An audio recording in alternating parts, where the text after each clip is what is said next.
Docteur Isabelle Taustivin, bonjour. Vous êtes néphrologue et vous publiez un livre aux éditions Alpen qui porte sur le calcul rénal.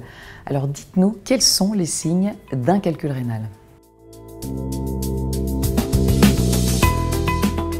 Le symptôme le plus connu, c'est la colique néphrétique, une douleur très violente qui est liée à la distension du rein en amont d'un calcul qui est donc coincé dans l'urtère, le tuyau qui relie le rein à la vessie. Ça peut s'accompagner, cette colique néphrétique, de douleurs abdominales, de nausées, de vomissements. Ça, c'est le plus connu.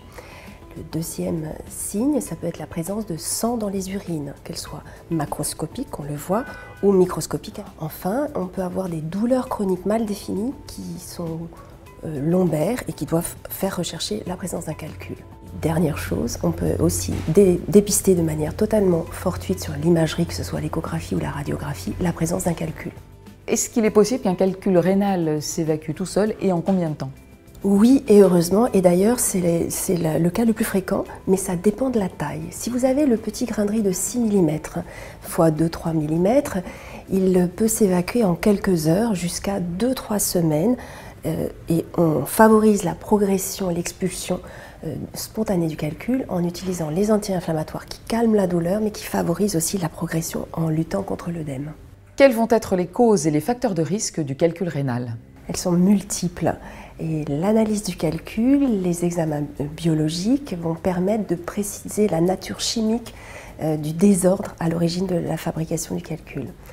Dans les calculs les plus répandus, calciques et uriques, il s'agit essentiellement de déséquilibre nutritionnel de notre alimentation trop moderne, trop riche en sel, en sucre, en protéines et en graisse, et surtout très mal répartie sur la journée, le tout aggravé par un manque d'hydratation.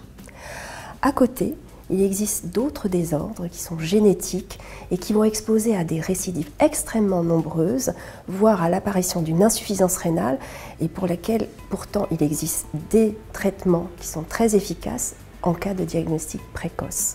Enfin, il faut retenir une mesure fondamentale, c'est qu'il faut avoir un volume uriné par 24 heures de plus de 2 litres, correspondant à tous les apports de boissons et alimentation tout confondus, pour diluer les urines, pour prévenir les récidives. Voilà, vous retrouverez toutes ces informations dans le livre publié aux éditions Alpen, co-rédigé avec le professeur Paul Gingère.